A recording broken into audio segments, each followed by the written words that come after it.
Bonjour, je suis contente de vous retrouver. Aujourd'hui, on parle de stress et on a l'immense privilège de le faire en compagnie d'une amie, d'une collègue, Sonia Lupien. Bonjour Sonia, ça va bien? Bonjour Denis. Je suis vraiment très, très content que tu sois là. Je sais qu'il y a beaucoup d'internautes aussi qui sont ravis que tu sois là. Pour les gens qui te connaissent pas, tu es chercheur en neurosciences, tu es fondatrice et directrice scientifique du Centre d'études sur le stress humain. Donc, on va parler de stress, ton dada. On en parle souvent, toi et moi, hors d'onde. On se voit à la radio toutes les semaines, mais là, on a vraiment la chance de passer plusieurs minutes ensemble pour parler du stress. Merci vraiment beaucoup d'être là. Plaisir. Et j'invite tout de suite les internautes qui vont écouter nos contenus à consulter tes livres. Il y aura des informations complémentaires dans tes livres. Je vais les présenter tout de suite. Par amour du stress, qui est un best-seller ici au Québec, et aussi Le stress au travail versus le stress du travail. C'est des livres que je vous recommande chaleureusement et vous allez pouvoir trouver des compléments d'informations sur ce qu'on vous présente aujourd'hui. Pourquoi notre cerveau a-t-il tant de mal à lâcher prise et arrêter de ruminer? Sonia, SOS, est-ce que tu as des trucs à donner à cette personne-là? Et je vais tendre l'oreille très attentivement. Tu vas pas aimer la réponse. Non? Tu veux pas arrêter de ruminer. Ben moi, j'aimerais ça un peu, parce que parfois, les ruminations, ça Oui, un peu grandit moins. dans notre cerveau. Ouais. Ouais, mais c'est quoi la rumination, d'accord? Les gens sont terrorisés par la rumination, donc par le petit hamster qui nous réveille à 2 heures du matin pour nous faire ruminer sur tout ce qui va pas bien, ou même pendant la journée, pendant qu'on travaille. Et les gens sont terrorisés par le hamster qui les réveille à 2 heures du matin, de la même façon qu'ils sont terrorisés par le stress. Et je dis souvent aux gens, pensez-y, là. Le cerveau, son but, c'est de vous sauver la vie, assurer la survie de l'espèce. Donc, pensez-vous sincèrement, là, que le cerveau a créé le stress ou le petit hamster qui nous réveille à 2 heures du matin pour nous réveiller, pour nous faire la vie dure? Hein, comme si le cerveau disait « Je vais envoyer un hamster à Denis, il va pas dormir de la nuit. » Ouh! Pourquoi le cerveau ferait-il cela? C'est pas économique, ça prend de l'énergie. Il n'y a aucune raison. Ce que vous devez comprendre, c'est que si le cerveau fait ça, c'est qu'il y a une bonne raison de le faire. Alors, c'est quoi le petit hamster? C'est votre meilleur ami, le petit hamster? C'est quoi le petit hamster qui vous réveille à 2 heures du matin pour vous faire ruminer? Ce n'est rien d'autre que votre cerveau qui a détecté une menace que vous n'avez pas encore négociée. Et je peux vous jurer que tant et aussi longtemps que vous n'avez pas négocié la menace, le petit hamster va débarquer à 2 heures du matin avec son petit drapeau rouge en disant « Il y a un mammouth, il y a un mammouth, il y a un mammouth. » Et c'est ça, c'est exactement ça. Donc, le hamster, c'est vraiment cette rumination-là, c'est un cerveau qui a détecté une menace qu'on n'a pas encore négociée. Maintenant, d'où vient le hamster? C'est de cette menace-là qu'on n'a pas négociée, oui. Mais ce qu'on est en train d'observer de plus en plus, c'est qu'en fait, le hamster, il y a des bonnes chances qu'il vienne d'un autre chemin. Et pour vous donner ce chemin-là, il va falloir que je vous donne la différence entre un stress et une émotion. Donc, quand le cerveau détecte une menace, il produit une réponse biologique de stress. Ça, c'est la réponse de stress. Et comme je le dis souvent, cette réponse de stress-là, elle nous envoie des signes physiques qu'on est stressé. On a chaud, hein, donc on le sait quand on est stressé. Par exemple, Denis, si je t'amène dans mon labo et que je te stresse, et ensuite je te dis, bon, sur une échelle de 1 à 10, Denis, tu étais stressé comment? Puis tu dis, 10. Et là, je te dis, OK, quels sont les indices que tu as utilisés pour dire ça? Écoute, le cœur me débattait, j'avais chaud. OK? Donc, quand on a une réponse de stress, notre cerveau crée des signes physiques, notre corps crée des signes physiques qu'on va reconnaître. Quand notre cerveau reconnaît ces signes physiques-là, il va générer une émotion négative le 3/4 du temps parce que c'est pas agréable d'être stressé. Et le problème qu'on est en train de se rendre compte, c'est que les humains ne savent pas quoi faire d'une émotion négative. On déteste avoir une émotion négative. On adore avoir des émotions positives, mais on déteste avoir une émotion négative. Et on ne sait pas quoi faire avec ça, une émotion négative. Et puis, D'ailleurs, je pense que je t'interromps 2 secondes. D'ailleurs, tu disais, on se voit en ondes à chaque semaine, que le terme émotion négative est même quasiment discutable parce que tu nous disais que c'était peut-être pas si négatif que ça aussi en même temps. Négatif, par exemple. ça. Mais le problème, c'est que les gens, quand ils ont des émotions négatives générées par une réponse de stress ou autre, ben ils savent pas quoi faire avec l'émotion négative et donc ils vont la supprimer, ce qu'on appelle la suppression émotionnelle. Ah, il n'y a plus d'émotion. Ça va très bien. OK. Hmm.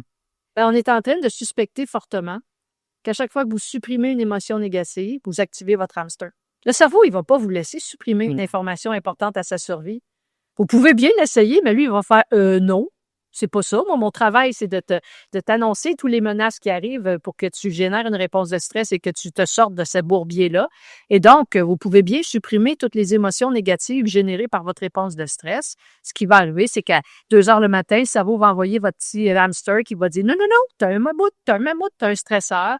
Et donc, il va falloir. Donc, vous avez 2 choix pour arrêter votre hamster. N'est-ce pas? C'est merveilleux. C'est Vous gérez intéressant. votre réponse. Oui, vas-y. Là, je t'ai interrompu. C'est intéressant aussi de faire entrer dans cette réflexion-là les émotions, donc le stress X, Y, Z, auquel on associe une émotion, souvent négative. Hein. Et en même temps, j'ai l'impression que parfois, il y a... Et tu parles de la suppression du stress ou de l'émotion plutôt associée à ça, où on met ça dans un tiroir, on ferme le tiroir. J'ai l'impression que parfois aussi, il y a l'inverse, c'est-à-dire, on le voit chez nos patients, par exemple, qui ont des douleurs aiguës, il y a le catastrophisme ou la catastrophisation, où là, ça va être une amplification avec une hypervigilance, on va se sentir perdre le contrôle, on revient dans ton ciné au mot contrôle, mais il y a cette catastrophisation-là, et là, ben, le hamster, ça sera plus un hamster, ça va être un tigre qui va courir dans notre tête. J'ai l'impression que c'est comme l'inverse de la suppression, c'est l'amplification. Est-ce qu'il y a des choses qu'on peut faire pour essayer de court-circuiter ça un peu? Oui. Et donc, l'amplification, comme tu appelles, ou la catastrophe, c'est de l'anxiété, en fait, c'est-à-dire que vous voyez la menace avant même qu'elle arrive, et là, ben là, ça va juste s'amplifier. C'est de l'anxiété normative presque, ou en tout cas, c'est de l'anxiété tout à fait compréhensible. Ben oui, il y a quelque chose à faire. Vous allez apprendre à réguler vos émotions négatives. Donc, ce qu'on appelle la régulation émotionnelle. La régulation émotionnelle est devenue le mot dont tout le monde parle partout sur les réseaux sociaux. Laissez-moi vous dire une chose, si vous êtes âgé de 37 ans ou 35 ans et plus, vous n'êtes pas bon pour réguler vos émotions. Ben, on est pourri. Moi, mon groupe d'âge, on est pourri. Pourquoi? Parce qu'on ne l'a pas appris. On l'a tout simplement pas appris. Ça fait pas longtemps qu'on fait des études scientifiques sur la régulation émotionnelle. Réguler une émotion, c'est quoi? C'est de prendre une émotion négative, ne pas en avoir peur, puis la contrôler, d'essayer de travailler pour la réguler.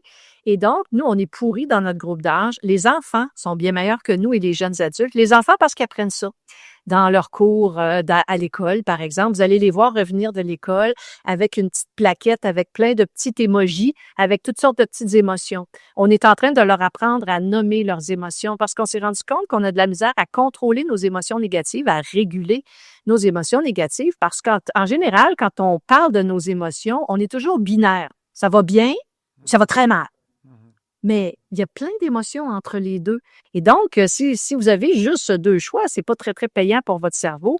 Et on s'est rendu compte que quand on montre aux gens à bien nommer les émotions, c'est-tu de la colère ou c'est de la contrariété ou c'est de la peur? Et donc, on leur montre aux enfants à nommer les émotions et plus on arrive à bien nommer l'émotion, plus la réponse de stress diminue. C'est une façon de réguler les émotions et sachez que vos enfants sont bien meilleurs que vous, donc pratiquez-vous avec la petite plaquette sans face.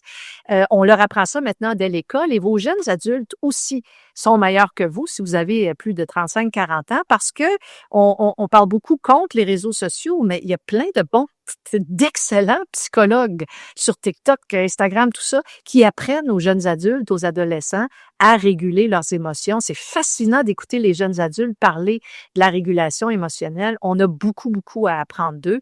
Et je peux faire de la publicité pour un livre. Je ne connais pas l'auteur. Je vends ces livres parce que c'est un des livres les plus intelligents que j'ai jamais lu de ma vie pour apprendre à contrôler et réguler nos émotions. C'est un livre de Russ Harris. Le titre en français, c'est Le piège du bonheur. C'est un merveilleux livre. C'est tellement, il va vous apprendre à cesser d'avoir peur de vos émotions négatives d'abord et d'être capable de prendre l'émotion négative et de dire, OK, là, ça va, là, je fais quelque chose avec ça. Je ne vais pas la supprimer parce que je sais que si je la supprime, j'active mon hamster. Il ne faut pas que je la supprime, il faut que je la travaille. Je vais la travailler, je vais la nommer, etc. Et donc, dans ce livre-là, vous allez apprendre énormément de choses sur la régulation émotionnelle.